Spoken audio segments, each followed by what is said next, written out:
Hey, what is up, everybody? Welcome back to Mile Higher Podcast, episode 109. And today we are doing the very highly requested topic of Tiger King, Joe Exotic, and all the weirdness behind all the weird people in that documentary. Oh my God, it's probably one of the craziest stories out there. It really is. So many 7 pieces parts to it. and all of it's insane. Yeah, that's a great way to describe it. It's definitely insane. Lots of stuff going on with it for sure. Lots to talk about. Oh yeah. But before we get into Tiger King and all of that madness, we've got some other topics to get through as well. We also want to thank our sponsors today, Postmates, Cosbox, Stamps.com, and AMC Shutter for supporting the show. Really appreciate it. So for intro topics this week, we wanted to kind of change it up a little bit. I know we are really feeling anxious about the virus. We're, getting a little burnt out talking about it, hearing about it, and a lot of you are as well. So we thought we would take a break this week. There's not too much going on regarding that as far as new news. Numbers are going up. We're running out of machines and masks, and it's not a good situation. So it feels a little depressing, I guess, to continue talking about it. So we thought for this week, we would take a little break and bring you guys some feel-good intro topics. Yeah, which I think is important, especially right now. It's just like, I do too. It's getting heavy. I need it. And yeah, we just need a break from it. So there's a couple little stories of good things that are happening during this difficult time. And the first story we've got is about a dog, actually, named Sunny, who has been helping his owner take care of her neighbor who is an elderly woman.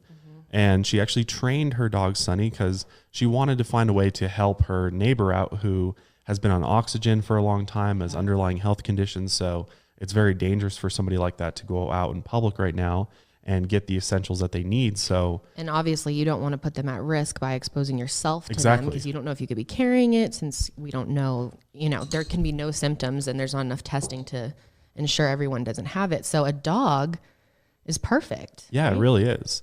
So Sunny, the golden retriever, her owner is Karen Eveleth, and her neighbor's named is Renee Hellman, and Renee is 71 years old. And so she has trained her dog Sunny to bring her neighbor food, like bags of food and groceries and things like that. So she'll like give her dog the bag and it'll carry it in its mouth next door to to Renee and give it to her, which is really cool, as well as the mail, which is pretty cool. So it's really awesome and creative. If you have an obedient dog that would actually listen, our dog would absolutely destroy any type of food. You give him food, he would immediately rip it apart. All over the place. He'd eat it. Yeah. There's no way. But golden retrievers are awesome. They're so loyal and easy so to train cute. too, especially to do stuff like that. Yeah. There's a little video of it that we just wanted to share because it's very heartwarming. It is. Good boy. That's Sunny, the 7-year-old golden retriever turned delivery dog. She got the list. She gave it to Sunny. Sunny brought it to me. I went to the store, got her groceries, and he delivered them all to her. He's been making trips back and forth from his house to his neighbors since the coronavirus outbreak started weeks ago. What a wonderful thing. Just a sweet thing. So we started doing the schlepping back and forth. And it's been fun. It's been a real treat. Who's a good boy? Little things like Sunny coming over to visit is nice, and it makes you feel good. And it's a way of communicating. Anybody can do something so small that could be so helpful. And Sunny also gets the mail for everyone, and he also picks up trash around the neighborhood when he's out on his walks. That is so cool. And I think dogs love to feel useful, especially certain breeds like to do work. Yeah, they like to have a job, and why not? It cheers her up.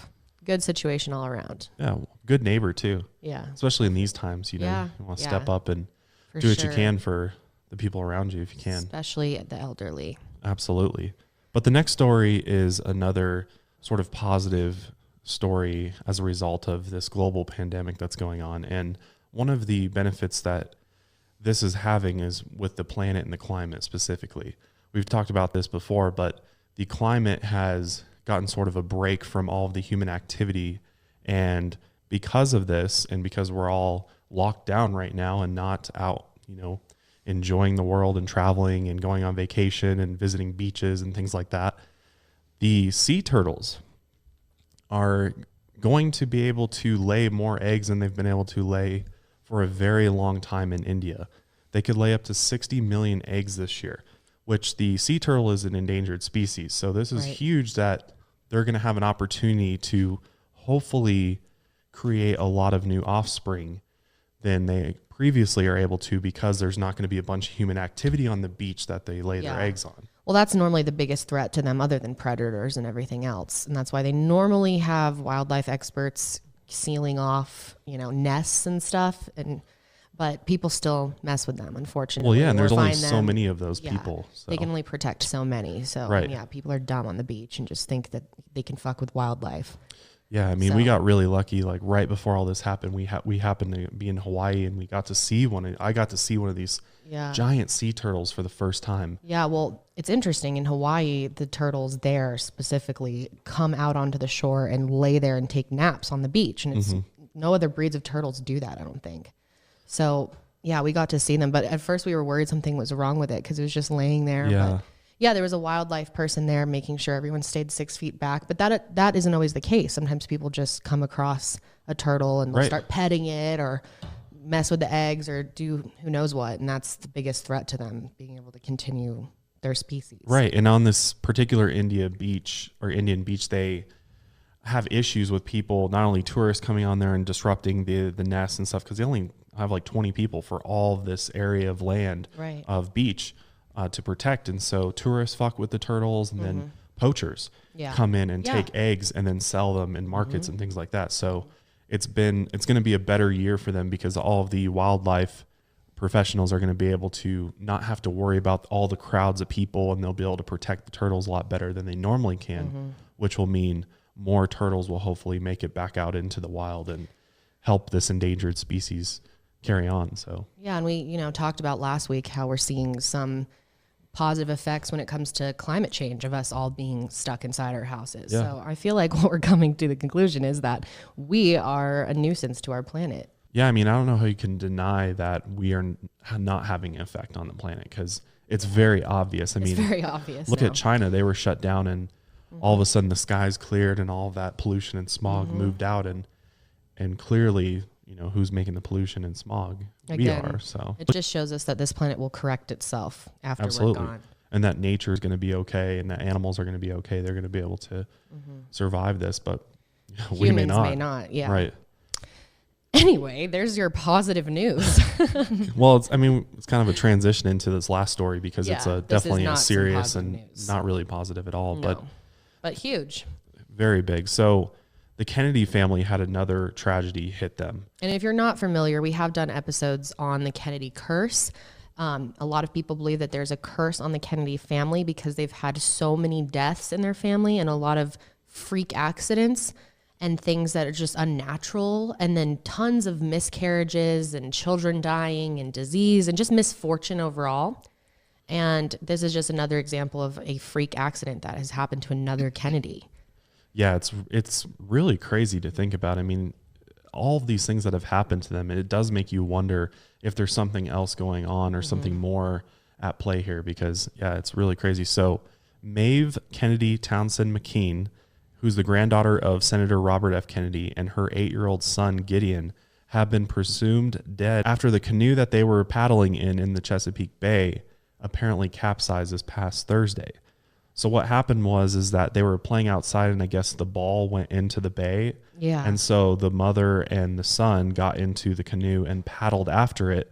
But the weather that day was not good at all. So there was 25-mile-an-hour winds and 3-4 foot waves in the bay. And it sounds like the canoe capsized. And it seems very weird that they would make the choice to go after a ball, or that it could have gotten bad enough or they were far enough out where they could have had such a tragic accident. And nobody would have seen them or been able to swim out and help them. Like, how far did this ball go out? Sounds kind of suspicious. It does a little bit. Or how good of a ball was it to where you were like, okay, it's getting a little sketch. Let's risk our lives. Screw it. Let's just go get a different ball. Yeah. I know. It's very weird. It's very weird. I mean, this is such a, like you said, a freak accident. And it's just a weird... Mother and son. Yeah. Over a ball. It's really bizarre. The canoes do tip really easily. And they did find a canoe that they're not sure is theirs, but it matches the description. Theirs. Yeah, it matches the description. And, if the canoe comes back and they don't. Yeah, and they haven't found their bodies yet or anything, but they've presumed them dead. So just really sad. Yeah, it's really sad. I mean, the amount of just tragedy that struck this family is just insane. Yeah, and it definitely makes you wonder, is there something more happening? If you believe in curses and that type of thing. Absolutely. Because this family has just been through endless shit. I know. I feel like it's just So many year accidents. after year. And yeah. Ugh. Yeah. Normally people don't have that many of that type of accident in their family. No. And I mean, obviously there's a lot, people would chalk this up to just coincidence and, they just so happen that this keeps happening to them. But it seems like they really could be cursed or something. It's just crazy. like the more it happens, the more you believe it. Like someone else passed away a year or so ago. I don't remember exactly the details around it, but there was another Kennedy who passed away as well. So. And the fact that it seems to extend into all of the extended family, if you're just related to, because the woman is the grandniece of JFK. So directly linked to them. But it's just bizarre and sad. It is.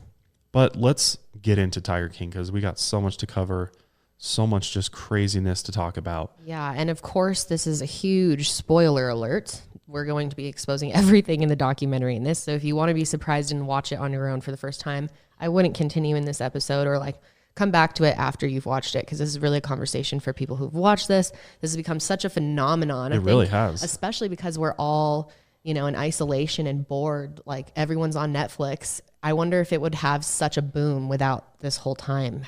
You wonder that. Yeah. Honestly, I think it would, because it's just such a crazy story. The internet is obsessed with it. Like I've gotten so many requests to talk about it. We just knew we had to. And then we watched it this week. We got through it pretty fast. Like 2 nights, we binged the whole thing. And it was just fascinating. Like unbelievable. It really is. It's a crazy, crazy story. So it really is. Let's get into it. But before we do, we'd like to thank our first sponsors for today. I don't know about you guys, but I love watching a good horror movie. I was super excited to discover Shudder, because Shudder is the premium streaming video service for all things horror, thriller, supernatural movies, and they have original shows on there. So if you're into that kind of stuff, Shudder is definitely where it's at. Shudder actually just released an original series called Cursed Films, which I'm really excited about. And the first episode on The Exorcist was super interesting. What's great about Shudder is you can watch it on literally any device, from iPhone to iPad to your Apple TV, Google Chromecast, Amazon Fire, Roku. It's literally on all platforms, so you can watch it across all devices. Shudder has a very extensive and unique collection of exclusive and original films and series, horror classics, and blockbuster hits. It's literally the Netflix in horror, and you can enjoy all of this for just $5.99 a month or $56.99 a year. You can try Shudder for 30 days if you go to shudder.com and use promo code MileHigher. Try Shudder for free for 30 days. Go to shudder.com and use the promo code MileHigher, and you get 30 days for free. Definitely check that out today.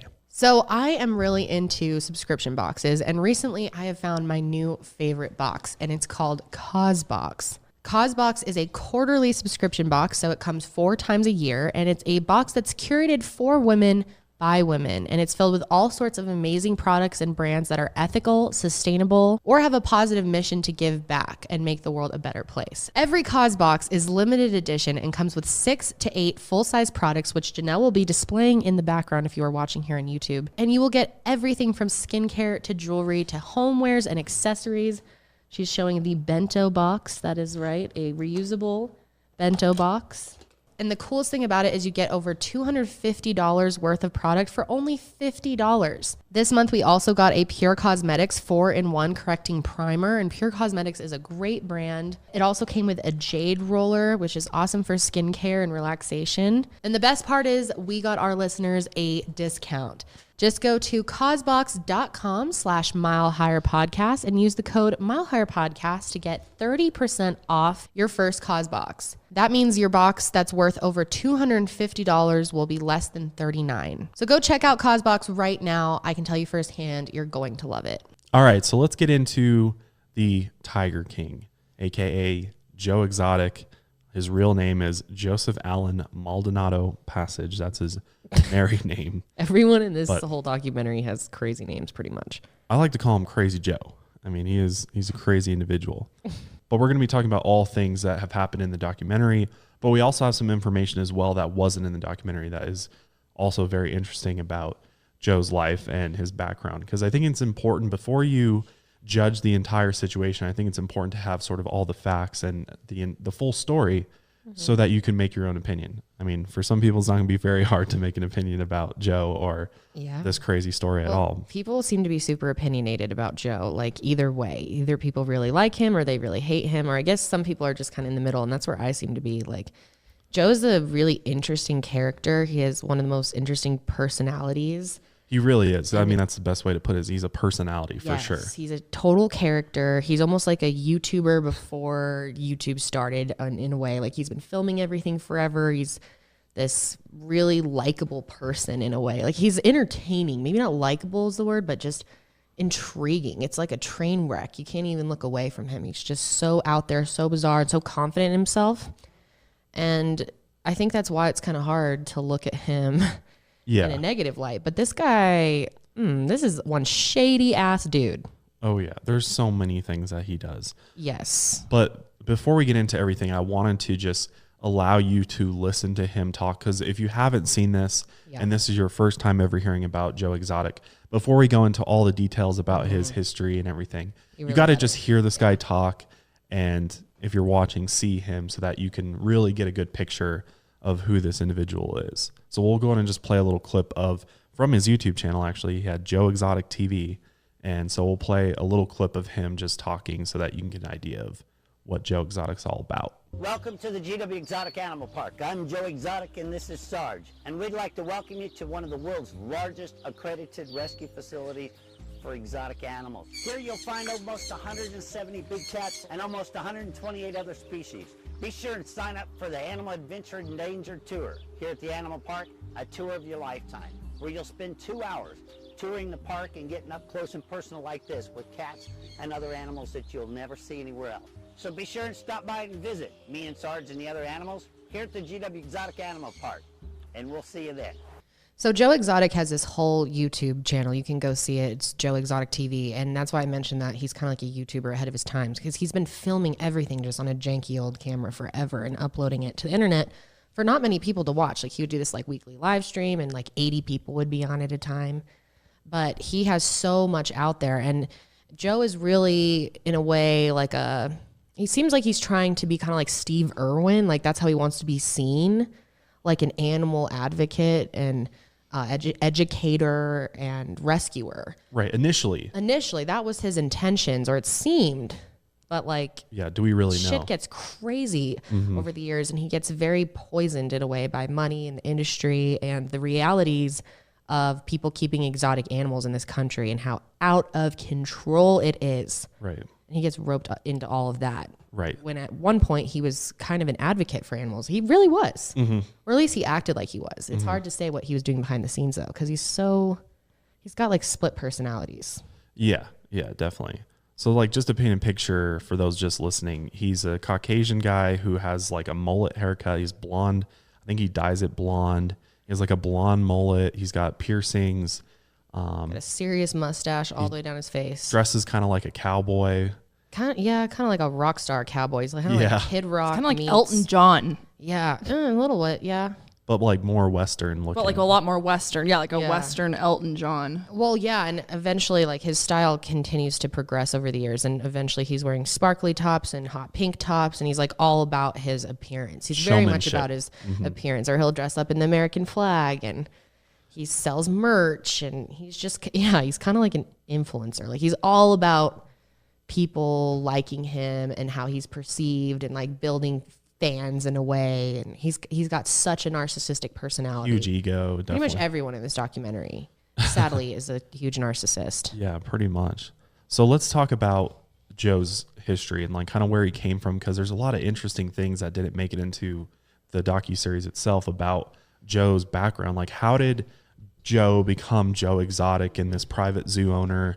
And how did he even get into big cats? Like, what was his journey to the point that we saw in this docuseries? Because the docuseries only covered about 6 years of Joe's life and the zoo and everything like that. So it's not a real comprehensive look into the history of Joe Exotic. So Joe Exotic's real full name is Joe Schreibvogel. Very tricky to pronounce, so I hope I'm pronouncing that right. But he was born on March 5th, 1963 in Garden City, Kansas, which makes him 57 years old today. And long before he became Joe Exotic or the Tiger King or a private zoo owner, he was actually a pet store owner, which I'll talk about more in a minute.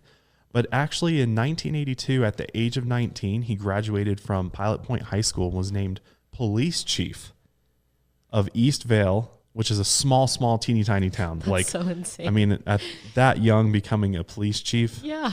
I can't How does that picture even Joe happen? Exotic as a fucking police chief. Oh, I know, right? What the hell? It's a town I'm of surprised they didn't mention that in the documentary. Right? It's like, well, they had so much. That's the thing, is they already packed so much into that 7 episodes. They would have had to extend it even more. Oh, they could have ran like seasons of that shit. Like, Oh, I'm many sure they were episodes. like, this is gold. As they started working on it and realizing how much footage there is and how deep this goes and all the different people, I'm sure they were like, wow, we really like hit the jackpot here with this documentary. 'Cause yeah.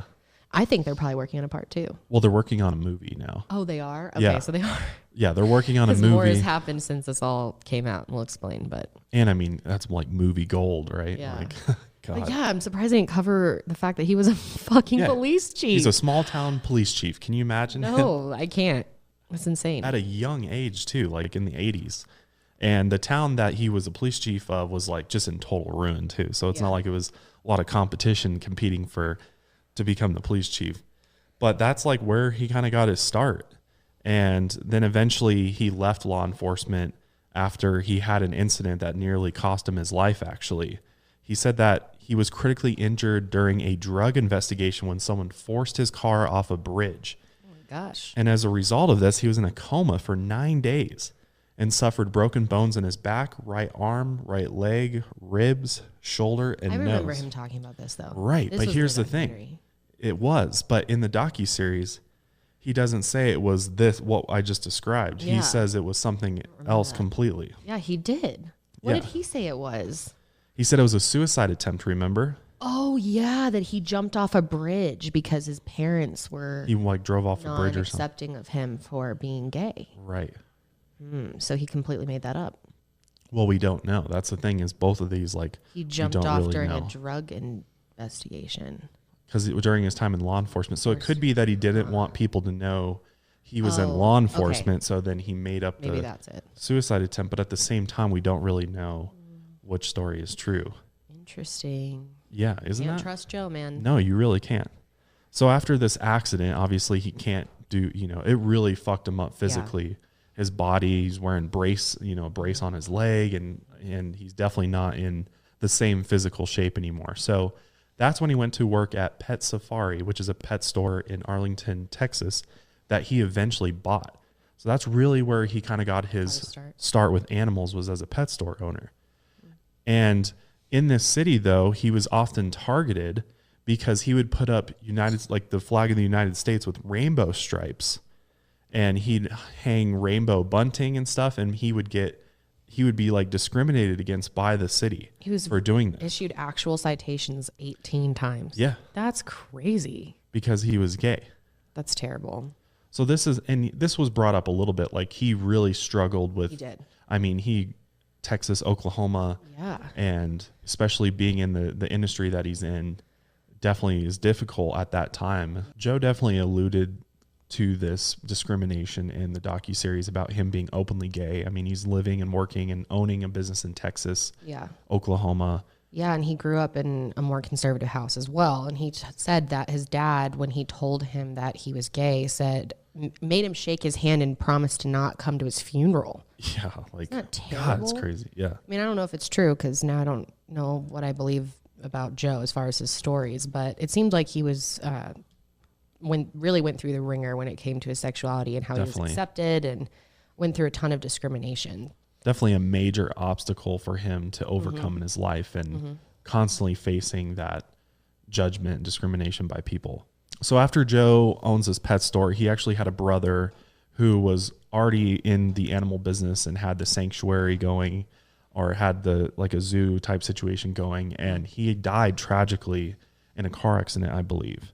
And Joe told, in memory of his brother, said that he was going to continue the mission and, you know, continue making this animal sanctuary and kind of continue on his brother's legacy. So that's when he moved to Oklahoma and began working at the zoo that we see in the docuseries. So that leads us to an event in February of 1999 when animal welfare investigators found a flock of unnourished emus along with dozens of dead birds, and were like, we need to do something with these birds. So Joe offered to have the animals come and live at his Oklahoma sanctuary, which he now worked at and took over from his parents. But unfortunately, rounding up a bunch of emus is pretty difficult. I mean, these are big birds. We've been around emus before. Yeah, they are. They can be really aggressive and scary. They can run at you, and they have huge talons on their feet too. Like they can really fuck you up if they want to. Mm-hmm. So the next day, after trying to round these emus up to bring them to the sanctuary, people and police were shocked when Joe and another man were out in the field shooting these emus and killing them with a shotgun. And Joe explained that it was more humane than putting them through the ordeal of being captured and moved. Really? Yeah. He went out and just shot a bunch of emus. That doesn't sound more humane. Right? But because they're considered livestock, they're allowed to be killed humanely? Yeah. Yeah. And so, I mean, he didn't kill all of them, but the remaining of them went to live with some ranch owner, and Joe never faced any animal cruelty charges for this. But after this incident, it really hurt his pet store business because they made a big deal about this. I mean, he was in the paper and everything, and a lot of people were really upset by this because why? Like, why do you need to go out and shoot them, with a shotgun?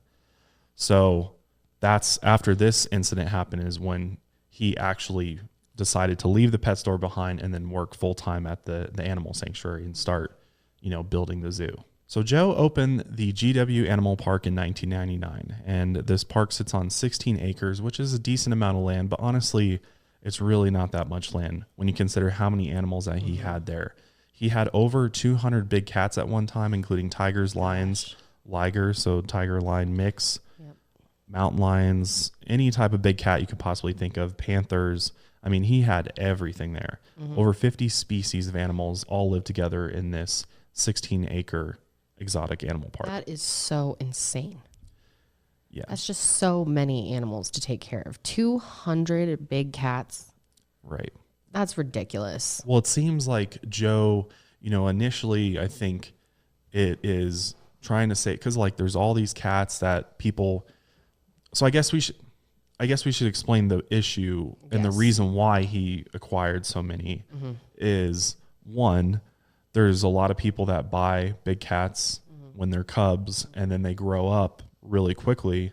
And then now you have this adult beast of an animal living in your house with you. And I think they said that like at 6 months, they can take your finger off or something. Like it's really not that much time from the... No, they can destroy you if they wanted to. They could kill you if they wanted to.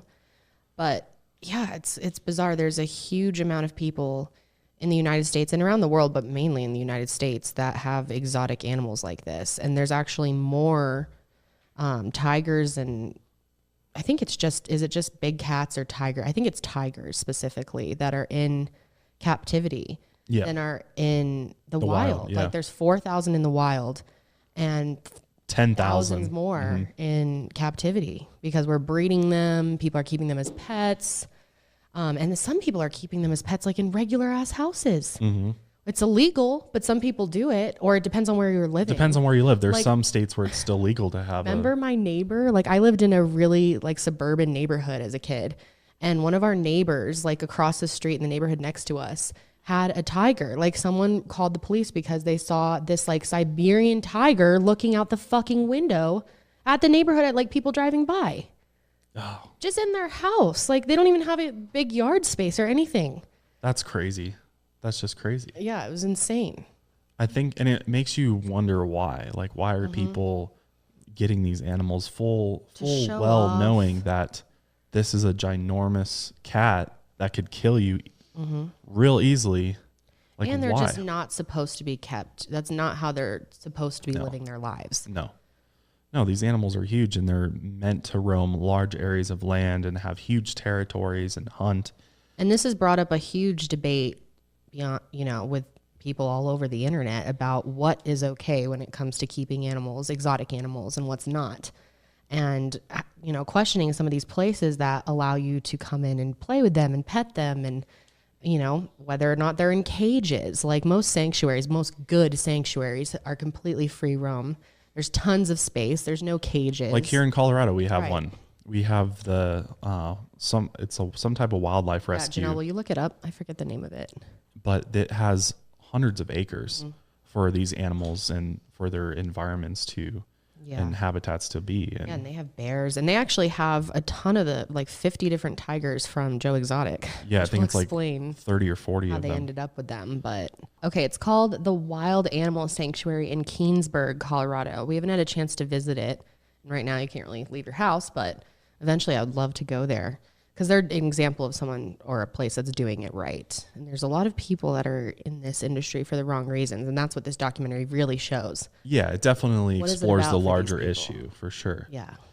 Because most animal sanctuaries, you're not even coming in contact with the animals at all. No, you're not like playing with them or Right. riding them or Yeah. something stupid like that. Taking pictures with them Right. and things like that. So Joe, over time, I think you kind of get obsessed with collecting too. I think there's like a level of like wanting to collect animals, because Joe yes. had it was all about having the most wildest, craziest species and the largest number. Like we've found out that there's sort of a competition among all these private zoo owners, which there's tons of them in the United States. There are. There's a And lot they more all, than you think. beef with each other, and they all think they're the most perfect and doing it right. And Or have the largest zoo, the best zoo. Mm-hmm. And so Joe really got obsessed with this mission of becoming the biggest, best zoo in the world, really. Mm-hmm. So he just started accumulating so many animals. Yeah. And over time, we found out that Joe is starting to breed tiger cubs. And that's the reason why he ends up with like 200 some tigers, is because he's breeding them. And so, once they're only a tiger cub for so long, and tiger cubs make for big profits for the zoo, absolutely. because you can bring people in and be like, oh, play with Especially little tiger if you have cubs. a liger or something really weird, Mm-hmm. and that's, crossbreeding's a big issue as well. It goes wrong a lot of the time Mm-hmm. with these exotic animals. Right. All for profit Mm-hmm. and for being able to say that you have this type of animal here at your zoo and entice people to come and visit. Right. And But it's expensive. I mean, they said, I believe it was $10,000 per year per tiger to feed them.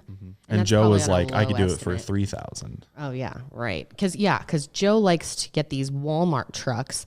They show these clips of him emptying out Walmart trucks of like bologna and rotten meat, like Hot all their dogs and expired bacon. shit. Yeah. And that's what he feeds the tigers and himself. He eats it too. And his It's disgusting. And his employees. yeah, they all eat it.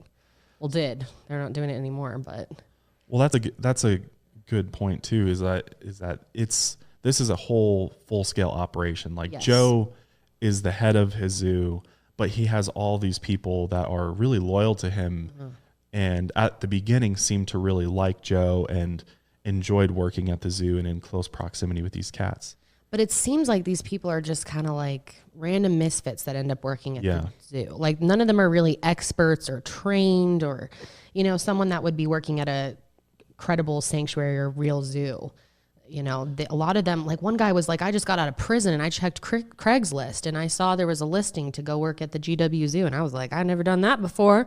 So I signed up. And then before I knew it, I was doing tiger shows for tons of people. Like, these are just regular ass dudes that are just running this janky zoo with hundreds of animals. Yeah, it's really crazy. It's like insane. the video footage, and there's so much. so many tigers in one cage, and then they bring. And my whole thing is like, how do you adequately care for these animals?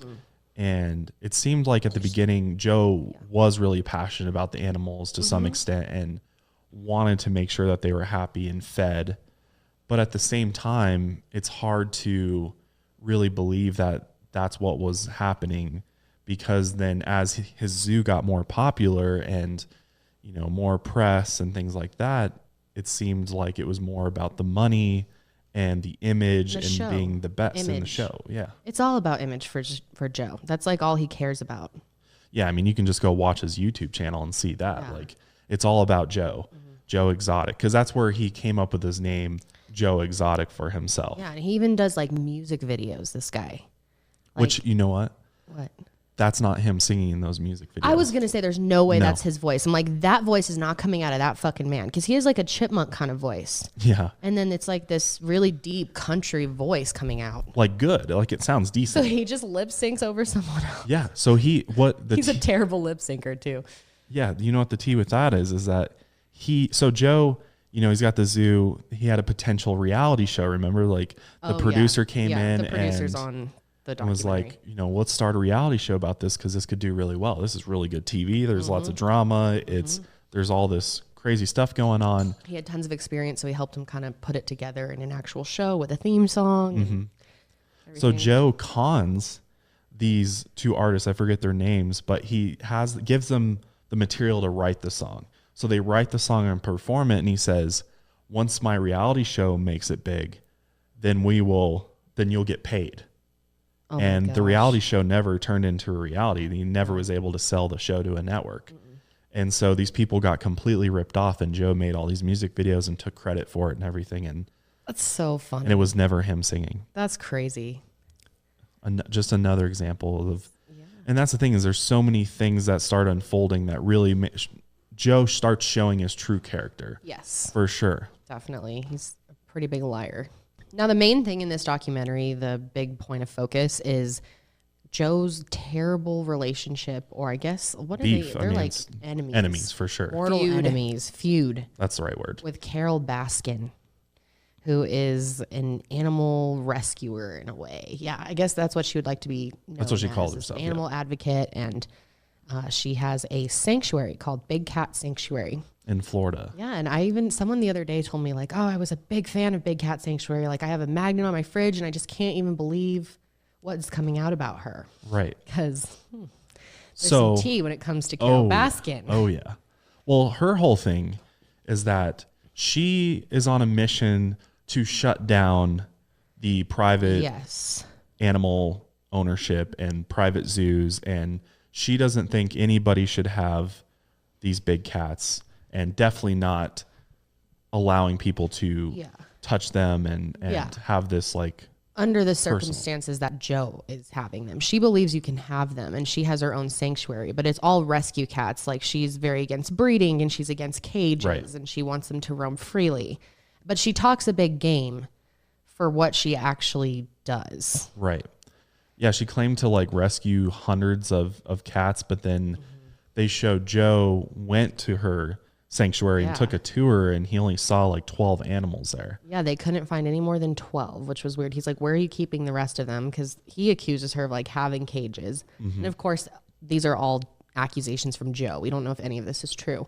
But he did take footage, and it looked like the cages were, like they did have small areas that the animals he did see were being kept in. Yeah. And the grass was totally overgrown. It looked like not maintained well. It had dirty water for them to drink. So his whole argument is she's just a fraud, that she just wants to be seen as this person who really cares about the cats, when it's really not about that for her. It's she's a narcissist as well. Well, yeah, and especially when you learn about her history. Yeah. What's interesting is we end up learning that Carole has a history of private zoo ownership and owning wild animals, because back before she had the sanctuary, her and her ex-husband, Don Lewis, who is a whole nother story in itself, they owned animals, and she was very much involved in it to the same level that Joe is now. So it's very interesting and hypocritical, and that's why Joe hates her so much, is that he knows that she was doing the same thing as him and feels like he knows her true intentions with this, and that's just to shut him down and shut down all the other private zoos for her own personal gain. Joe makes it very personal, his vendetta against Carole. Oh, he's very, very open about it. If you've seen the documentary, he at one point sends her a box of snakes in the mail. He his hatred is real. Yeah, he hates her. He like puts her head in a jar at one point, not her actual head, but he like prints out a picture of her head and puts it in a jar, and like he is just really out there with his hate for her. Well, and the reason is because she's sending, people to come to his zoo to take footage. She wants to shut him down, and he sees her as a threat. Exactly. And, all these claims are being levied against him that he's abusing animals there, and that they're not doing, they're being cruel to all these big cats that are there. And so it's this whole feud of trying to shut each other down is what's going on. So Joe, as time goes on, gets more and more brazen about his dislike for Carole, and he starts making videos and gets to the point where he like shoots an inflatable. Yeah, he does do that. I don't even know. It looks like a sex doll or something that he pretends to be Carole, like on his live show, recorded and everything. So he talks mad shit about her on his live streams. He had like weekly live streams. So this turns into a whole thing and eventually leads to the true crime portion of this story when we get to the murder for hire plot, which we'll talk about more in a little bit. Yeah, this is like so confusing and hard to break down. Is. So just bear with us while we try to like figure out how to massive. sort this out and what order to talk about everything in. It's important to understand why the feud between them started in the first place. And it's not just because Joe owns a zoo and there's cruelty allegations being thrown around, but one of the ways that Joe made money and was able to fund his zoo was that he would get tiger cubs or just big cat cubs, and then he would go to malls. He'd like go on tour with these cubs, and he would go visit all these malls and hold these experiences and like encounters for people, and he would make a ton of money that way. Yeah, because everyone wants to pet a little baby tiger. Right, And yeah. people pay out the ass for that. Yeah, they really did. So he was making a ton of money this way. And Carole, who has this big cat animal rescue, is totally like an animal rights person who feels that this is not a good way. It's just wrong. And so she used to do it herself. Exactly. But she goes out and starts having all of her followers because she really rode the first wave of social media. And so she gained a lot of followers online. She started making videos and Facebook. She's really popular. I mean, she ends up like with 1 million+ followers across all of her platforms. So she starts sending letters to all the malls that Joe's taking these tiger cubs to, telling them that this is wrong. They should not be participating in this, and that they should essentially cancel any events that Joe has with showing tiger cubs.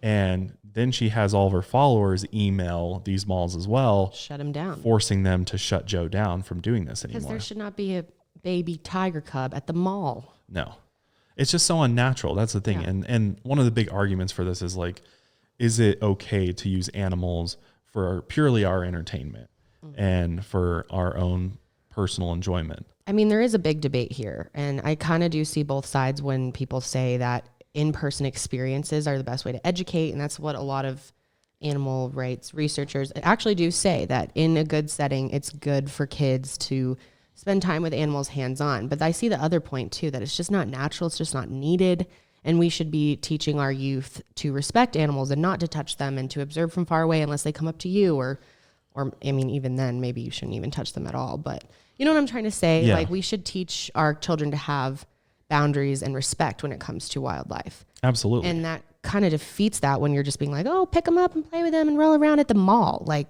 yeah.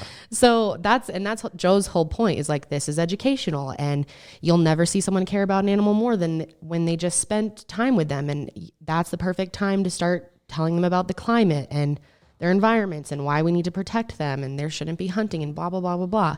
And I do get that, because obviously when you do spend time with an animal, you can bond with it and you can understand and want to protect them more. So I do see both sides. It's just, there's too much jankiness going on and too much sketchiness. Like, people aren't doing it the right way, that it makes me feel like it should just be illegal, period, to do that type of thing. Well, one of the good points that's brought up is that Joe made a ton of money from this. He made $50,000, up to $50,000 per gig that he did with these tiger cubs. How much are you trying to educate, and how much are you just trying to make money? Exactly. And how much of that's actually benefiting the animal itself? It's not. And really what we want to do with wildlife is we want to preserve them in the wild. We want to protect their habitat. We want to make sure they have a home in the wild and they're not going extinct in the wild, so that all these wild animals only exist in captivity at some point. And of course, we are in a predicament because we do have so many domesticated animals that we can't just throw back into the wild at this point. So that's why sanctuaries that are running properly are so important. Right. Well, there's a lot of reasons. I mean, there's ex-circus animals. There's all sorts of private pet owners that end up giving up. So you can't take these animals that have been in these environments their whole life and put them back out in the wild. They will. But you can try to they will recreate die. the closest thing to that, and that's a large space to roam and no cages. Right, in a protected setting where I think it's important for animals to, especially wild animals, to be able to have those instincts and do the things that they were meant to do. The way that they were, created is that they follow their own intentions. Like, they're not reliant upon humans in the wild. So why are we making them extremely reliant on us in captivity? And what is that doing to the actual animal themselves and to all of them in captivity? It's not making the situation better. No. I mean, yes, it's allowing us to have a way to get up close and personal with them, but at what cost to the animal? Right. Because it's hard, because animals can't talk. Like, if we could sit there, because Joe, so one of the clips I thought was interesting is he had chimpanzees. Yeah. And he had them in a cage, essentially, a small environment. And he even said later on that he felt bad that he had kept them in this small environment because, I mean, chimpanzees are super, super smart and very human-like. And he said that once these chimpanzees left where he was keeping them and got to go to an actual animal sanctuary where they could roam around and be open, he said that it broke his heart that he saw the chimpanzees hugging each other, showing joy and happiness, and be like, we're so happy we're here now. And I think, I don't know, I think at that moment it maybe made him feel a certain way, but obviously all of these the money and the greed and the ego and being the most powerful zoo owner. To him, it was ego and power more than anything. Squashing my enemies. Yes. Became more important than the actual mission, education of wildlife or preservation of wildlife, for sure. But Joe and Carole's feud just gets worse and worse and worse. They would just do things to piss each other off constantly. Carole would target Joe online, creating an animal abuse hotline and a website featuring Joe's zoo. Like, Joe was #1 most wanted on her website, and then Joe would go on his YouTube channel and his live show and just completely trash her and expose her. That was the big thing, is exposing Carole Baskin, because her history is so cloudy and just crazy. Because let's explain that.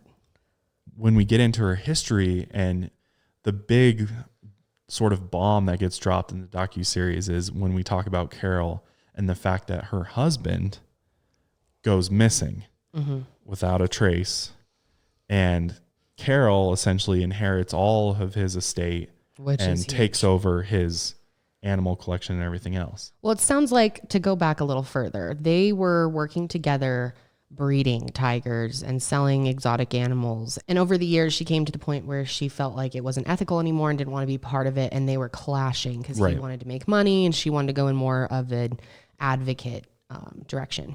So yeah, it seems like the whole thing is really sketchy because it happened a while ago. It's not like there's tons of information about this whole thing. No.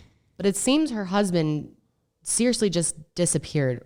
Very, it sounds like they weren't getting along too well at the time, and things were tension was high. The circumstantial evidence points to the possibility that Carole may have done something to get rid of her husband, Don Lewis, and eliminate him from the situation so that she could do what she wanted to do with the zoo and his estate and everything. And well, she had gotten violent with him multiple times. She had gotten physical. They had arguments that got to the point where she threatened to actually kill him. So he started thinking that she would.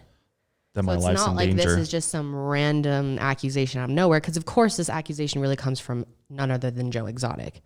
And Joe specifically thinks that she killed her husband and then fed him to her tigers. Yeah, that's what Joe believes, and that's what he would preach to all of his followers and the internet, was that she killed her husband. Yeah. So and of course, we don't know if that's true. No, There's it's just no an way allegation. Of determining. There's no proof for that or anything. And Carole, when it comes to all this, says that she believes that he was flying to Costa Rica because they actually he wanted to move the whole sanctuary or whatever they were doing, the tiger business, to Costa Rica. And he Right. loved Costa Rica. He went there all the time. And he had his own little private plane, so he would fly down there.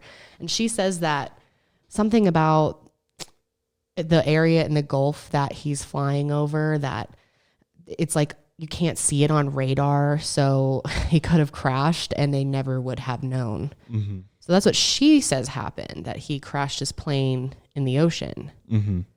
Well, and I think it's important to understand like what was his final as whereabouts and all of that too, because it's really sketchy as far as what Carol told us about what that final time she saw him was like. So Don was last seen on August 18th, 1997, leaving his home in Tampa, Florida around 6 a.m. And according to Carol, she went to a nearby Albertsons grocery store 3 hours earlier at 3 a.m. to purchase milk byproducts for the cats. But her car reportedly broke down, and this is where she ran into her brother, who also happened to be a member of the sheriff's department. And another officer gave Carol a ride back home, and she reports that was the last time she saw Don around 6 a.m. and that he just left, and there has been no trace of him after that. And there's also the possibility she brought up, or someone in the documentary said, that maybe he just left for real. Mm-hmm. And he like just didn't want to be with her anymore, just wanted to start a new life and took off. Right. Well, 2 days later, Don's white 1989 Dodge van was found 40 miles away from the big cat rescue, and the keys to the van were found on the floor of the van, but there was no other evidence recovered from it. Uh-huh. So clearly, either he went there or somebody took him there in the van, then just left the van. That's so weird. Well, she says the allegations are completely bogus and ridiculous and that she didn't do it, but who knows? And I think even in the docuseries, they said the van was at the airport. After Don disappears, Carol then calls Don's handyman telling him that she needed to get something from Don's office. And then Carol and the handyman go into the office, cut the lock on the gate and the office, and then cut the water, power, and sewer. And reportedly, the 2 wills and 2 power of attorney documents of Don's were taken from the office that day. And then Carol then drafted a new power of attorney giving her full power over Don's assets. And the document begins with, I, Jack Donald Lewis, appoint my attorney, in fact, to manage my affairs. Carol Lewis, my wife. This durable family power of attorney shall not be affected by any disability or disappearance. Wow. Who writes that in their will or power of attorney? Yeah. My disappearance. What the hell? So this is all real and this is all sketchy. Unless he literally left and he. True. She wrote maybe. all that. She wrote it though. But this is after she drafts up the new one. Mm-hmm. And on the new one, it says that. Mm-hmm. So obviously this is very suspicious. So sketch. Yeah. Super suspicious. And the actual Don's attorney actually said, I have in 37 years never seen it say disappearance in a power of attorney document. So, I mean, something is sketchy about that. And this is the reason why many people believed Carol killed her husband, Don, in order to take over all of his assets and all of his animals and do what she wanted to do because she clearly didn't want to go to Costa Rica with him. Yeah. Well, maybe. I wonder if they're doing any type of investigation after this or if this has sparked. It has, actually. It has. The police department in Florida is asking for new leads, and they're getting flooded with a bunch of new leads in this case. She's like, fuck. Yeah. So it seems like they're going to continue looking into this because this is kind of like stirred up people's memories, I think, and people are starting to write in with tips and stuff because there's obviously more to the story here. And like one of the theories is that she grinded up her husband in one of their meat grinders that they use for, the animals, and then fed him to the tigers. And of course she's like, oh, this is ridiculous. And how would I ever do this? But I'm pretty sure they DNA tested the meat grinder itself. And I don't think they found anything related to Don, but that's so gross. But it is a possibility. Like if you own all these big cats, like that could be one way to dispose of somebody Could be. But it's like, this whole thing is icky because I just feel like there's no real evidence or proof. Right. There's it's not. Just mysterious circumstances around it. But is that proof that she grinded him up and fed him to the tigers? No. So I don't know. It's weird. It'll be interesting to see what continues to come out of this. It sounds like a bunch of people are in hot water right now, including Doc Antle. Can we talk about Doc Antle for a little bit? Yeah, let's talk about Doc Antle. What a weird dude. Everyone in this documentary is such an interesting, odd person. Well, it's just anybody in this big cat trade, it seems like, are all kind of cuckoo a little bit. Yeah. Yeah. There's so many characters in this, but Doc Antle he's somebody that's still out there right now with his Myrtle Beach safari in South Carolina.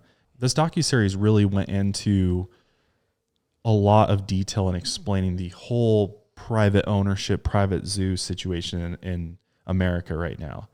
And they brought Doc Antle into this because he was friends with Joe, and Joe Exotic really looked up to Doc Antle because Doc Antle's kind of been doing this the longest, I think, and he's probably been the most successful. I think so. Like his facility is very advanced and fancy, and he says it's certified by all, legal requirements, and he has a lot of pride. This guy's a major narcissist. Like, thinks he is so cool and knows everything.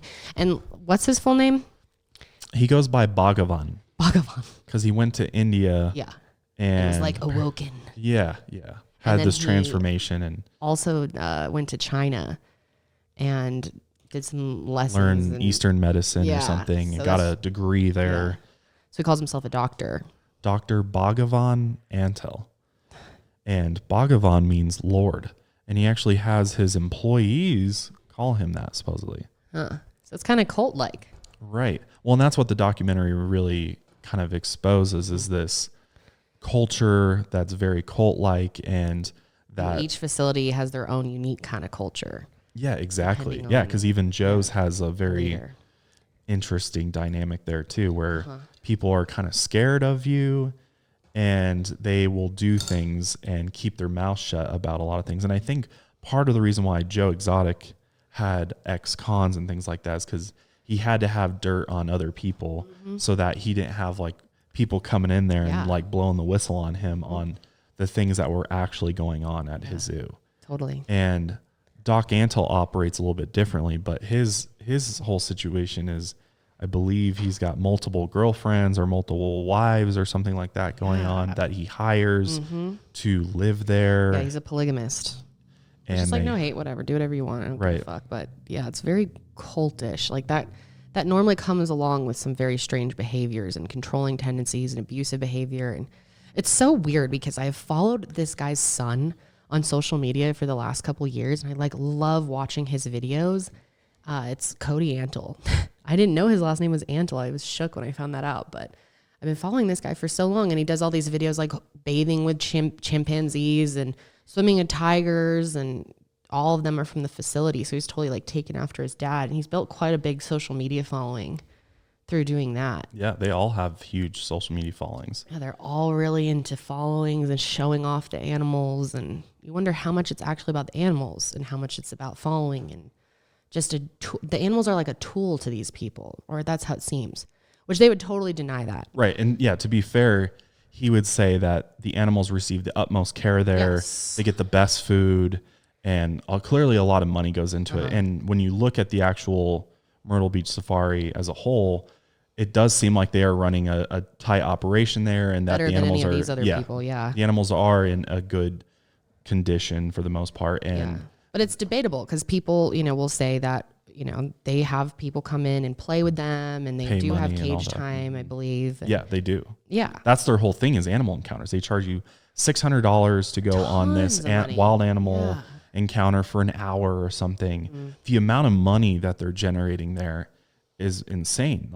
And their tours are always booked, and people are visiting there. And well, also the amount of money it takes to keep the place up and running. That's true. They were breaking down how much it is just to feed one lion for 1 year, and like $3,000 per 10,000 per tiger. Per tiger, yeah. Yeah, that's crazy. And he has like 200 plus tigers. It's absurd. He's spending like almost $1 million. Yeah, Joe. I don't know how many Myrtle Beach. Yeah, that's true. But they have a ton. They of have animals. a huge It's not cheap amount. To feed them It's all. not cheap. Like they have to charge people somehow to like get all this, up and running to keep it going, because it's a show also. And it's like, what's the margins? Like how much are they making profit wise versus how much of it is going back into the animal care? Is it actually worth the prices that they're charging? Because most exotic animal experiences, you pay out the ass for that kind of stuff. Yeah. Like to ride a dolphin or an elephant or something dumb. Yeah. Well, and pay a ton for that. Doc's whole thing is that because we found out that the employees really don't make money from this, that they get to live there and do this job, but they don't actually make money, and they work extremely long hours to take care of all these animals. 12 to 18 hours a day, 6 to 7 days a week. They work nights, weekends, and holidays taking care of all these animals, and the pay isn't great. No. So it makes you wonder, like, I mean, clearly most people that work with animals do it because they love animals. Right. Well, that should be why you're doing it. Right. But Carole kind of made it a point that not only is Doc and Joe and all these people that own these private zoos, you know, not taking care of the animals the way they should be, but the people themselves that work for them are also enduring some form of abuse, and because they are not being compensated fairly, they're not working the way that a normal business would work. And Joe kind of threw that back into her face, being like, well, Carole just does it under this disguise of being this nonprofit animal sanctuary where she gets all these volunteers to work for free for her. And when in the end, it seems like it's more about Carole than it is about the actual animals itself too. So she's a hypocrite in that way. Yeah, well, Carole's a hypocrite in a lot of ways, because I think the biggest thing about Carole, and this is kind of a tangent, but she has a ton of money. Like, she has a huge estate from her ex. Like, she's got millions of dollars. Yeah, she's loaded. Yeah, and she doesn't spend nearly enough on her sanctuary. Like, it doesn't seem like the money that people donate all goes back into it, because the conditions would just be way better. And I'm not sure how they are now. What they showed in the documentary, though, was really below what I was expecting for her. Like, how highly she speaks of herself and her facility, it seemed like bullshit, really. Like, yeah, it really did, because it's like, the where's all the enclosures money are going? very small. And if she really does have 100+ animals, what kind of conditions are they in? Yeah, where the hell are the rest of them? Yeah, that was very weird when Joe actually went there, and he rented a helicopter and like flew over it, trying to like take pictures of the property, try to figure out where these 100 other cats she claims lives. Yeah, but what does she have to say about that? She had no like rebuttal to that whole thing. No. Like, what? Maybe she thinks only 12 of them are, you know, in good enough condition to see people or something like that. It's like, where are you keeping the rest? Why don't you just explain what is going on? Yeah, it's very weird. I'm sure she has an explanation somewhere on social media. I mean, they could have cut it out of the documentary. Yeah. Well, yeah. I mean, you got to remember that the docuseries has an agenda too, and a certain message it's trying to convey.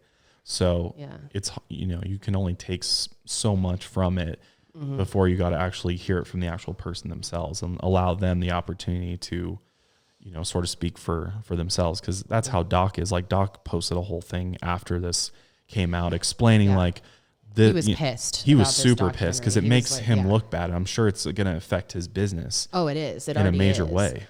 Well, and it's already shut down right now because of the pandemic. So, well, yeah, because of the pandemic, but they also got raided. They did, but he claims it was in reference to an investigation of another zoo that got shut down, and he took animals from them. We don't know. Right. Well, we don't know for sure. But they, it doesn't look good. And that wasn't in the documentary because they were done with it by the time that happened. That was December 2019. But I'm sure if there's a part 2 or a movie or anything, that'll be in there. Right. Well, because the allegations that are floating around, the rumors floating around out there, it really comes back to the breeding of cubs and potentially euthanizing cubs after they grow up beyond that age that they can be used for these encounters, for people to play with them. Because, I mean, nobody can sustain hundreds of tigers on their land. That's crazy. You need unlimited resources and food. Way more space. The food alone. Yeah, these tigers eat so much, and they got to have meat, and they've got to have lots of it. Yeah, you can't feed them hot dogs from Walmart. Like, what the hell? I couldn't believe that. When I saw that, I was like, disgusting. Wow, that's fucked up. I know. So with everything going on right now, it's made it very difficult to go to the post office. So what's great is that Stamps.com is there to eliminate any trip to the post office you might need to make. Stamps.com brings all of the services of the U.S. Postal Service and now UPS as well, right to your computer in the safety and comfort of your own home or office. So whether you're a small business sending invoices, an online seller shipping out products, or you're just working from home and need to mail some stuff, Stamps.com can handle it all with ease. Super easy to use, and you can use it at any point in time, 24 hours a day. You're not relying on those hours of the post office, and you can get postage for any letter any package, any class of mail to anywhere you want to send.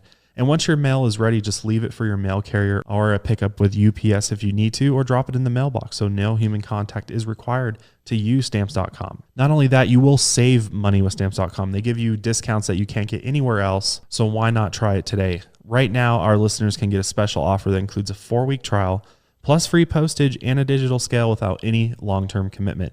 Just go to Stamps.com, click on the microphone at the top of the homepage, and type in Mile Higher. That's Stamps.com. Enter Mile Higher and stay safe, my friends. Other than your absolute best friends, who could bring you wine at 4 p.m., sushi at 9 p.m., and a breakfast burrito at 8 a.m.? Postmates is your personal food delivery, grocery delivery, whatever you can think of delivery. And in times like this, it's great to have a delivery service, and thank God for the people who are out there delivering. No more trips to the store. You don't even have to know where the store is, because Postmates will deliver anything right to you. You want a hot tub filled with champagne?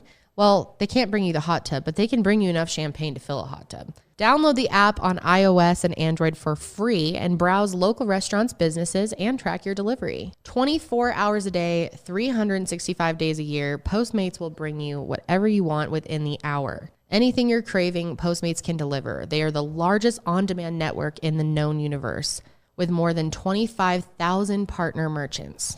And for a limited time, Postmates is giving our listeners $100 of free delivery credit in your first 7 days. To start free deliveries, download the app right now and use the code MILEHIGHER. That's code MILEHIGHER for $100 of free delivery credit in your first 7 days when you download the Postmates app. Get anything you need, anytime you need it. Postmates that shit, and save with code MILEHIGHER today. One of the things that the docuseries really showcased was sort of this rise to fame that Joe really sort of went through, and how he kind of figured out ways to make himself more popular and gain more supporters so that he could sort of take the fight to Carole Baskin. Because that's really what the whole series and the whole story is about, is the feud between Joe and Carole and wanting to take each other out.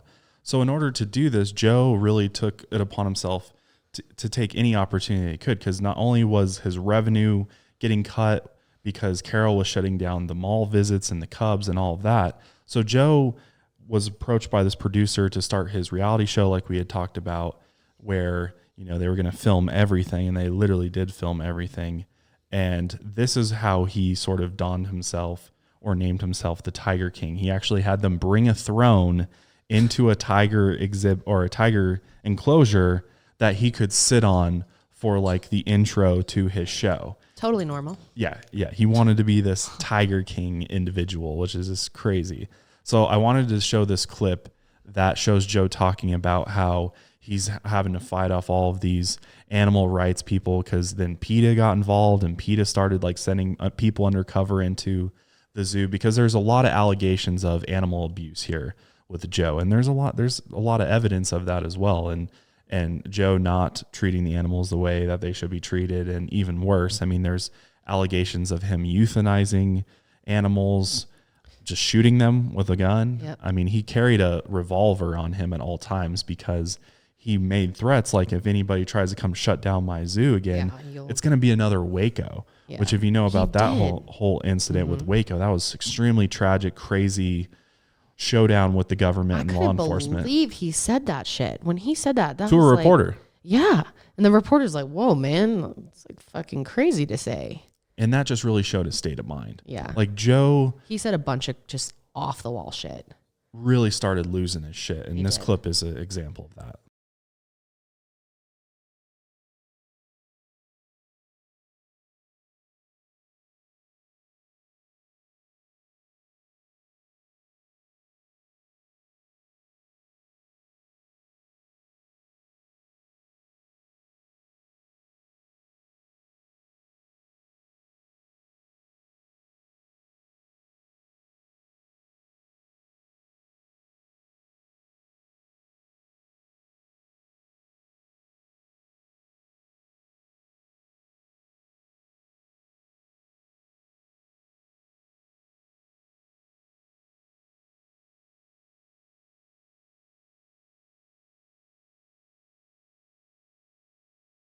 That little clip is like a perfect explanation for Joe. He doesn't give a shit about any of his critics. He doesn't care about the animal rights people at all, because he feels in his mind that he's doing great things for all these animals and that he's giving them the best possible life they can possibly have, and that all these people should just fuck off pretty much. Yeah. Okay, dude.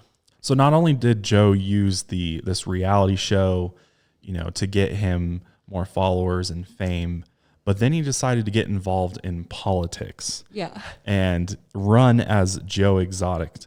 And That's where I first heard of him. Yeah. So he actually ran for president in 2016 as Joe Exotic. Imagine if we had him instead of Trump right now. Oh, I know, right? That would be so It was a possibility at one point. Oh my God. It's kind of questionable whether or not he was actually running because he cared about politics or if he was just trying to, grow more people to his platform, and political leaders have followers and he's into that no matter what. So it didn't seem like he was realistically thinking he was going to become president or anything. And he doesn't seem to care much about politics. Like, he's not like a very political person. No, he calls himself like a libertarian. Like, he doesn't believe in government. Yeah, he's just at anti-government. all. Yeah. So he was like, well, I'll run for president then. So here's his campaign video. It's pretty funny.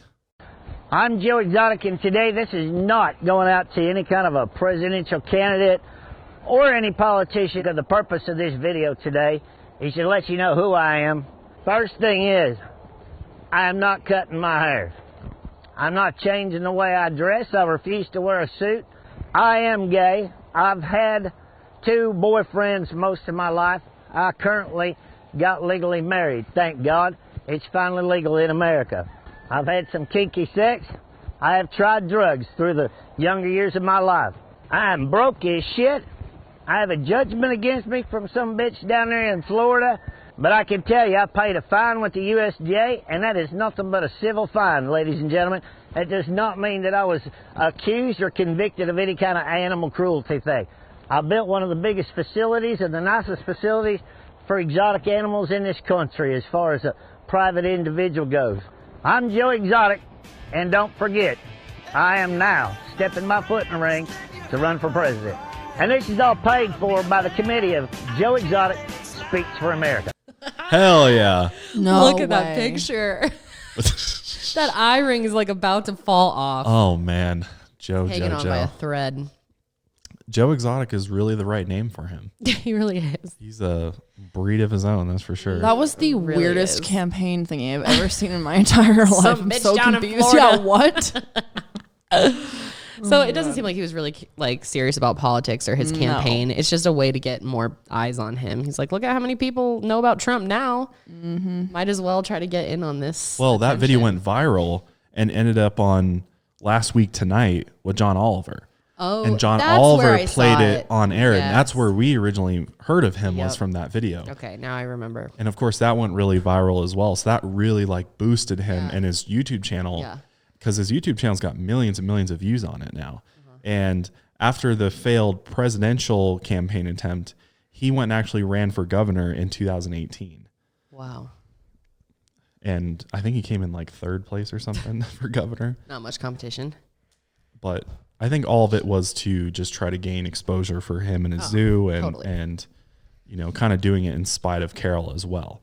So this leads us to the main sort of plot to the whole story here, and that is the murder for hire plot against Carole Baskin. In that campaign video with Joe, he mentioned the judgment against him, and that's because Carole legally went after Joe and entered in this huge court battle against him. And partly, I think, why he started doing all this was to help raise money for him, clearly, to fight against it. And he actually ended up and Joe actually ends up getting in trouble because he started using the money from the zoo for his political campaign and just not really thinking anything through at all. But Joe's feuding in court, and the goal from Carole, and I mean, she doesn't say this, is to essentially make Joe run out of money to the point where he can't fight and he loses and he gets shut down. That's the ultimate goal, and to stop all of the threats that Joe's putting out against Carole, because Carole, it says she's scared for her life and she's worried what Joe might do to her. And because Joe's constantly threatening her and saying that he's going to put a bullet in her. And like, he says some crazy shit over the years and does crazy things on camera to intimidate her and get Carole to stop going after him. But Carole never gives up the fight ever. And so this angers Joe to another level. Yeah. And all the employees attest that he was just kind of going insane. Yeah, he was starting to blame like every negative thing in his life on her. Mm-hmm. Just the hatred. The hatred was real. And like on a daily basis, he would talk about how he wanted her dead and wanted. Like all he cared about at a certain point. She was ruining his life. Yeah, absolutely.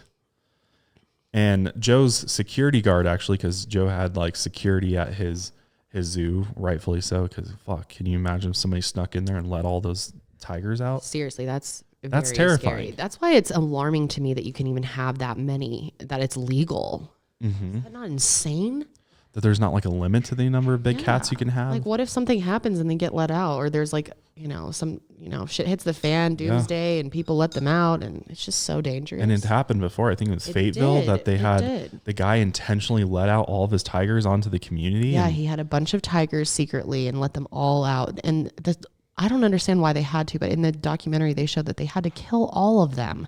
Like they didn't trank them or anything. They just all of these, it was horrifying. All these videos of just, exotic, beautiful animals laying there dead in the middle of whatever city this was. So stupid. And it really showed the consequence of what could happen with these private zoos if they run out of money or the owner just decides to go crazy and let them all out and go free. I don't even think that was a private zoo though. That was just some dude who had a bunch I think he just had a private ownership of a bunch of cats, which is crazy. And there's people that have that.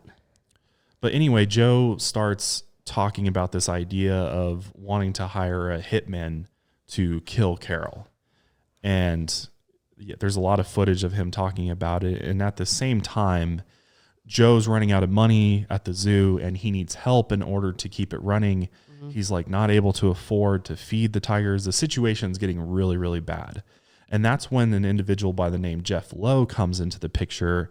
And he claims he's from Vegas and he claims to have all this money and he's involved in this whole big cat industry and everything. And what we learn is he's a felon. He's been in prison and he's a professional con artist. Right.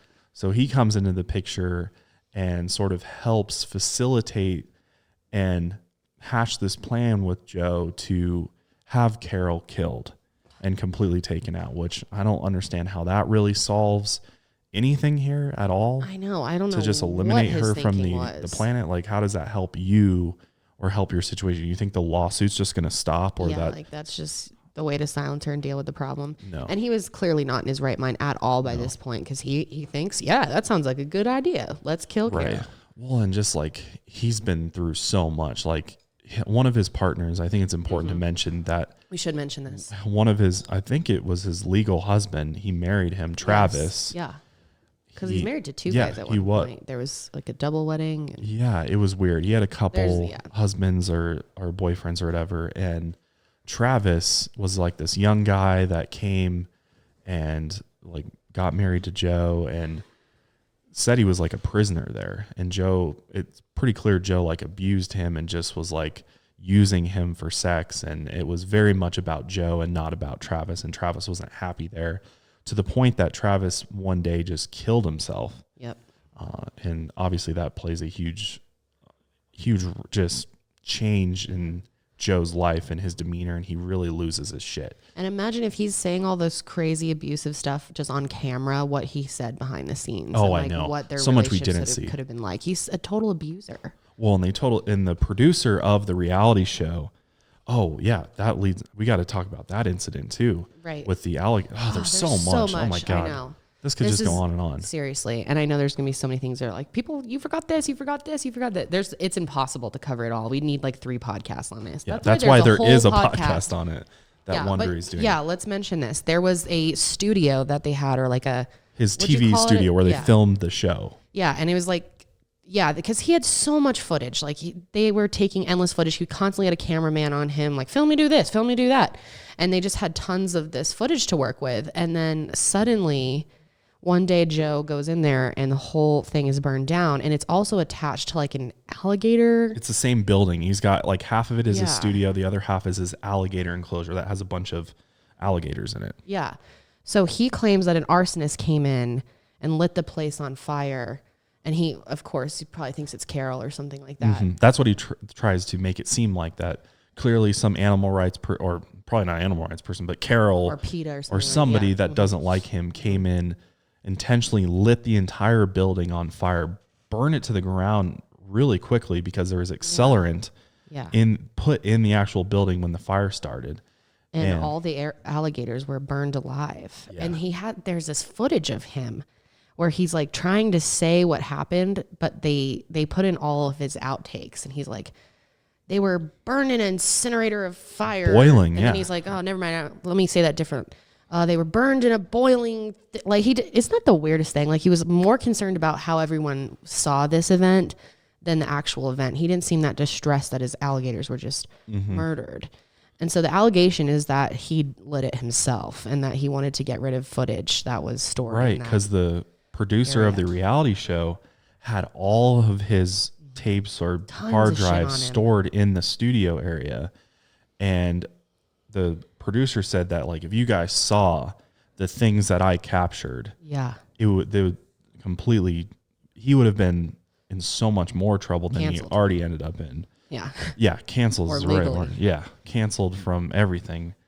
And it all makes you that wonder, got destroyed. There already is so much footage. Like, there's so much. So it definitely makes you wonder what is missing. Like, we already have so many bad clips of him. Like, there's one clip where he's laying in like a field with one of the tigers, and the tiger starts getting pissed and starts fucking with him. And like, he's like, no, fuck you. And he starts shooting at just the ground to scare the tiger, which riles the tiger up even more. And it becomes like a whole thing. He was just not dealing with these animals in the proper way at all. And it seemed like there was a lot of that being captured. And he started over the years being like, fuck, this guy's got a lot of footage on me. A lot of dirt on me, for sure. And he was willing to let those animals burn alive along with all the footage to save himself. Everything got to a point where it became clear that Joe cared more about himself. And making sure that his future was okay and what he wanted rather than what the animals wanted. Yeah, and there's allegations that he, couldn't afford to feed them all, and he had too many, and he's breeding them. He was breeding tons by the end of tons all of this. cubs. Totally overwhelmed. They just had, like, there was someone who worked there with all the smaller animals, all the young animals, and they were just like, it was insane. Like, we constantly had baby tigers. It was like every day. And, when they get older, they're eating a ton. It's a huge bill. Yeah. And so there's accusations against Joe that he could have killed some of them. There was someone heard shots fired in the middle of the night on his property, and there's tigers that are missing. And of course, Carole thinks that. A lot of people think that. Yeah. And I wouldn't be shocked. Like, realistically, it only makes sense that, like, where did these tigers go? Like, if you're breeding this many tigers, it doesn't add up. There's no way you can contain this many animals in one area. And that was his zoo. So clearly they're doing something. Either they're selling them off illegally, or they're euthanizing. They're killing them in order to make room for more cubs. So it becomes this really fucked up operation. And again, that's just an allegation. Joe denies all of this. All of this stuff is pretty much allegations. Yeah. So back to the murder for hire plot. This Jeff Lowe guy comes in, and he essentially cons Joe into giving him the zoo, ownership of the zoo. Yep. Because Jeff claims to have all this money, and he's going to fix the zoo, and he's going to save it. Yeah, because Joe's like way in over his head. Oh, yeah. And Joe's just mentally losing his shit. Lost it, and he's talking about killing Carole, and how do we kill Carole? And so they start sort of planning this assassination that's going to take place, where they're going to hire a hitman to go down to Florida to kill Carole. And they go as far as Jeff Lowe's helping them look up the bike path that Carole rides down right outside her sanctuary all the time, and trying to figure out where would be the optimal place. And then that's when they actually give money to Alan Glover, who is a handyman for the zoo, but works for Jeff Lowe specifically.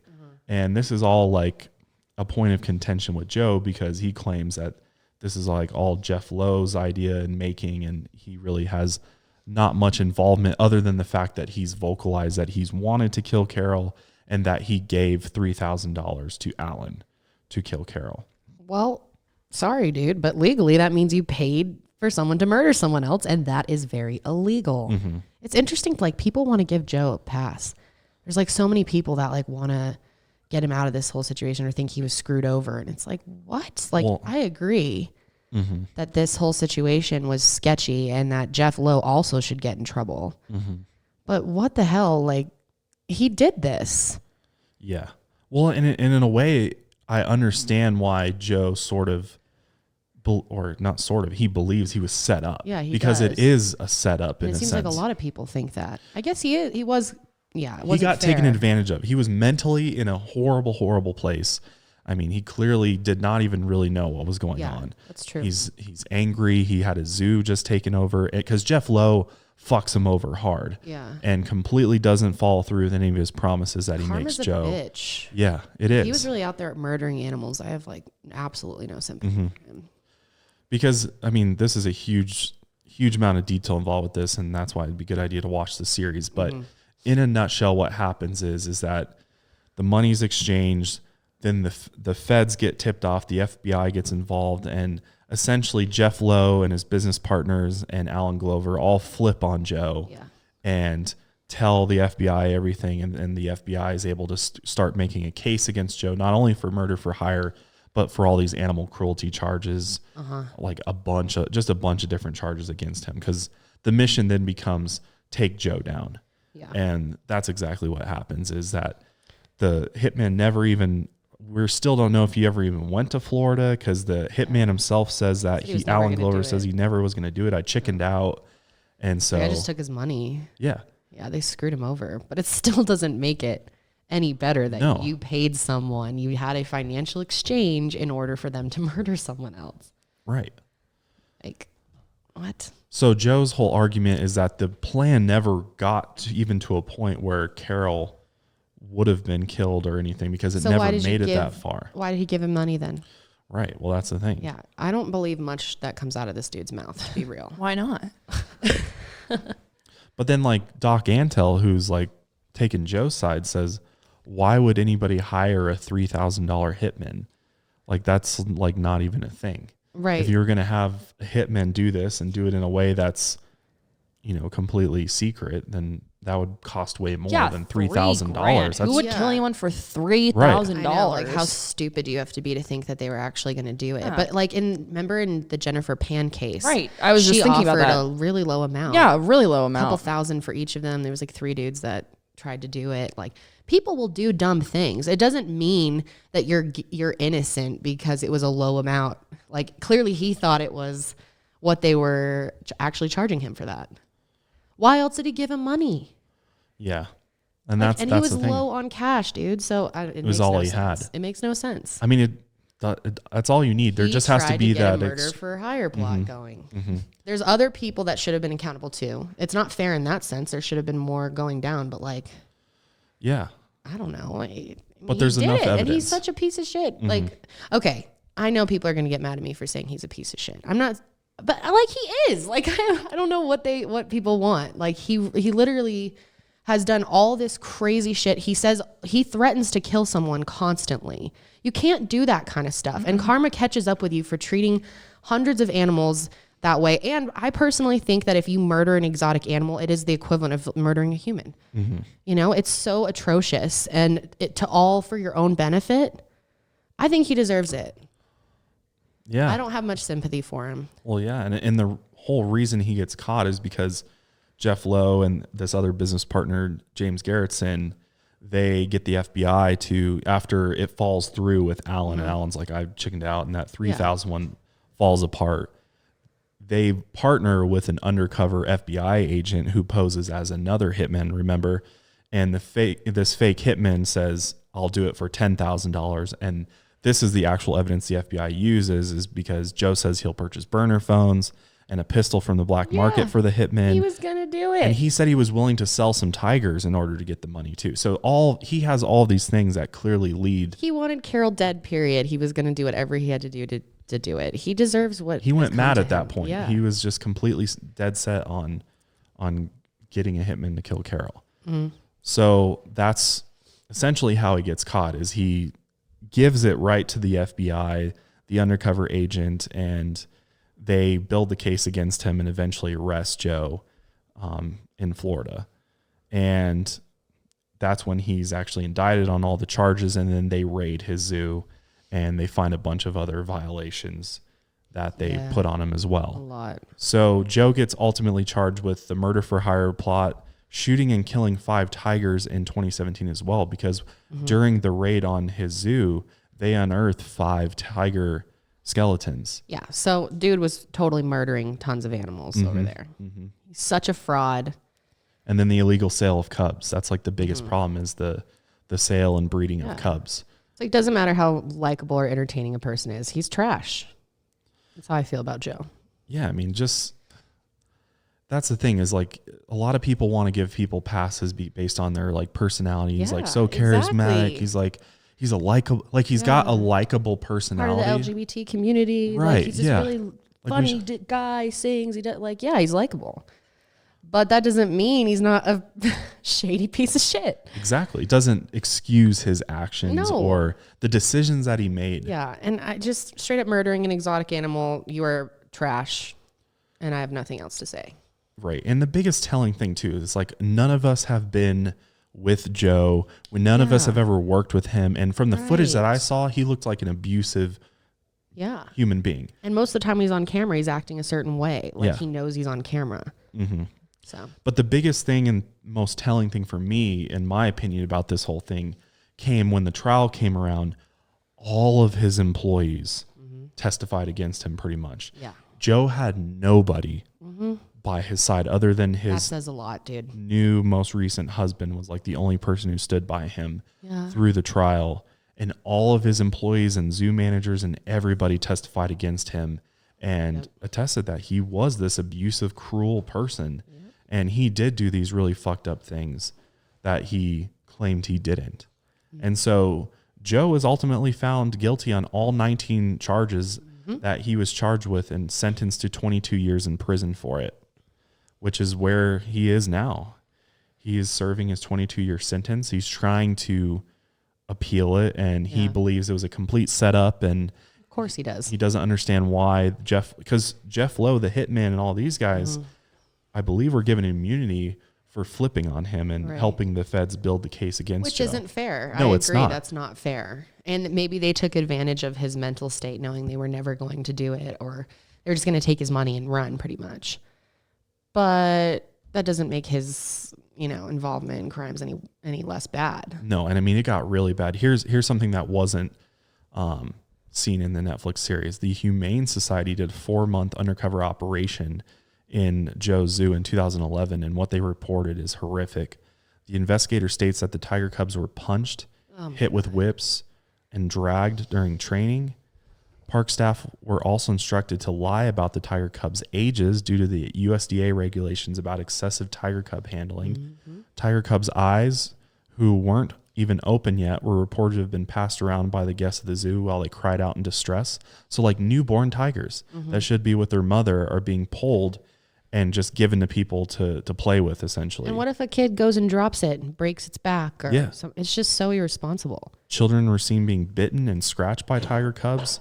Toddlers and children were often placed inside enclosures with adult wolves and wolf hybrids. What the fuck? And then obviously not to mention the incident of one of Joe's employees getting their arm bitten off by a tiger. Yeah, and how weird was that whole thing? That whole thing was fucking crazy. This woman gets horribly attacked. Well, she puts her arm through the enclosure. Yeah, and he which you're not supposed to do. Finger off, or her arm, a whole arm. Yeah. Well, at first it was the finger, and then he worked his way up. But either way, that doesn't sound. I know. So she's in the hospital for 1 day because she wants to get back out and show people that animals aren't aggressive or something. Make a point. So she got right back to work the next day after she had her arm amputated. And that just that's kind of a cultish mentality, don't you think? Yeah, she clearly wanted to protect Joe. She knew that if she look good on Joe. Came out was like, oh my God, this is a dangerous place to work.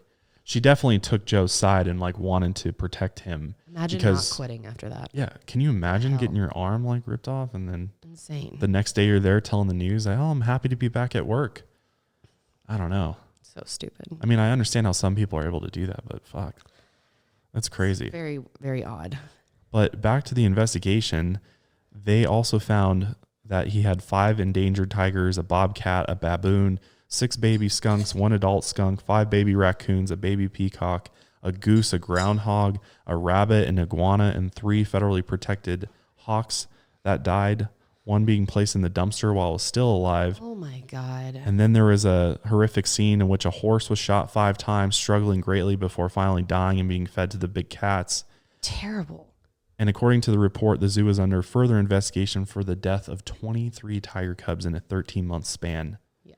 So clearly, and I mean, the docuseries didn't go into all of these other investigations because in a way, I hate to say it, it kind of glorifies Joe Exotic a little bit. I think it definitely does. I think that's why people are like trying to take his side a little bit, is because the docuseries does kind of make him seem like he got screwed over, and you know, he definitely did some bad things. But the docuseries really focused on the murder for hire plot, it seemed like, which in the end, there's definitely there's some sketchiness there, whether it being a setup for him or not.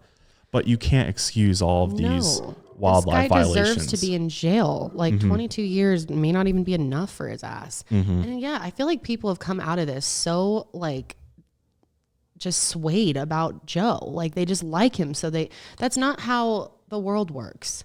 No. This guy's a shady, bad guy. No. He deserves to be in jail. I feel really comfortable saying that. I know so many people are like saying we should try to get him out of jail and stuff. Why? I don't understand. No. Like celebrities. Cardi B, for one, was like, let's start a GoFundMe for him or something like that. He shall be free. What? Why?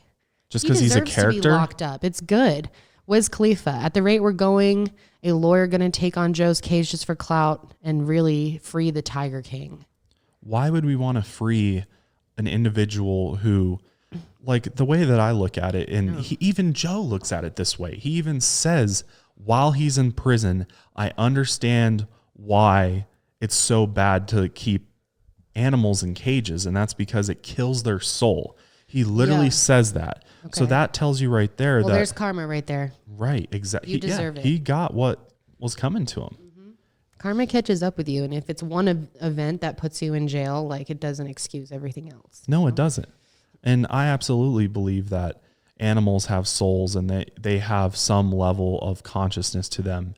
And it varies, obviously, depending on the animal. But for a tiger, like, or a horse even, to just be brutally murdered like that, I mean, it's no different. It's not about the animals than at a all. Human being. Dude's a total poser, narcissist. They all are. All the people in this documentary are so scummy. I hope they all get taken down. And it's about the money. Yeah. It's about the money. It's about the fame. And less about the actual animals themselves. 100%. So it's a really crazy story. I mean, that's a pretty good overview of everything that happens in the docuseries. There's still so much more that we could have gone over, but and there's so much yet to be uncovered. I mean, now this is really being put out there. I'm sure there'll be a lot more that comes out about what happened there, and Joe's. People want to know what happened to Jack Lewis too, or Don Lewis. Yeah, Don. His name is Jack Don Lewis. But yeah, everybody's wondering, did Carole really kill her husband? What do you think about that? I don't know. There's no good evidence. I really don't feel comfortable saying someone killed their husband without good evidence. But it's weird. I'm glad they're looking into it more. It's definitely suspicious for sure. It is. And is she that evil? I don't know if she's that evil. I don't know. She doesn't come off that way, but at the same time, I get very like sneaky vibes from her. Like she might not be saying everything that she knows. It's weird. One thing that I'll say is that Carole talked about the whole situation very weirdly. And it's hard to judge because it is a documentary. We don't know what was edited out. We don't know what else she said. But she didn't seem to have any like concern for him, or didn't seem like sad about the whole situation, or just like it was very cold. And of course it's hard to judge someone's, reaction when something to like something that like happens, that. But it was really suspicious for sure. Weird. It's very weird. It is. So there'll be more. Maybe we'll, in the future do some intro topics with who updates knows? If new things come out. Right. There could be new leads, and this case could be solved. I mean, who knows? I mean, we'll have to just wait and see. But let us know your thoughts on Tiger King, the whole documentary, on Carole, on Doc Antle, just this whole weird freak show that is Tiger King. Let us know what you think about it and your opinions. We want to hear from you. because this is some crazy shit. I see why it's so popular. Like it is. It's just insane. The craziest drama. It's a drama, really. It's that's come out in a long time. Soap opera over years of time, and it really is. But at the end of the day, it's about the animals But it's not. That's the thing. Well, the documentary maybe is. But they said in the documentary, I think it's important to point out that none of the animals win in this whole situation, that they're spending all this money and time fighting each other, but none of it ever goes towards the animals or making their situation better. And they definitely didn't come out in a better situation. No. Because a lot of these animals had to be rehomed. Like we said, a lot of them came to Colorado to this rescue and out of that zoo. But yeah, the zoo goes on today. Actually, Joe's old zoo is run by Jeff Lowe, and yeah, we'll see what happens with that. I mean, and hopefully this just brought awareness to the whole issue of exotic animals being kept, trafficking of wild exotic and the animals. fact that we have more of them in captivity than we have in the wild is just outstanding. I don't think a lot of people know that, and there's a lot of shady characters outside of all these weirdos. Like this has drum up a ton of criticism at other people who are running these types of parks and how people are handling exotic animals and how many you should have. And I think this was a really important documentary just for society to see as a whole, because I don't think a lot of people were educated on how bad this issue truly is. No, not at all. So if anything, I think it did raise a lot of awareness around the issue, hopefully, and people will take it way more seriously. And I don't know. Yeah. I mean, it was entertaining. It was entertaining from start to finish. Oh, it was. Absolutely. Yeah. So highly recommend watching it if you haven't watched it yet. We'll link it below for you. Absolutely. So you can take a look. But we'll go ahead and wrap it up there for today. Hopefully you found this episode of the Mile Higher Podcast interesting. I know we did. It was a lot of fun to talk about. It was. And yeah, I mean, obviously, I think it's about the animals, and it's important to respect wild animals and absolutely and push for conservation for them. So we'll end it there. We will see you guys next week. Stay safe and stay woke. See you guys next time.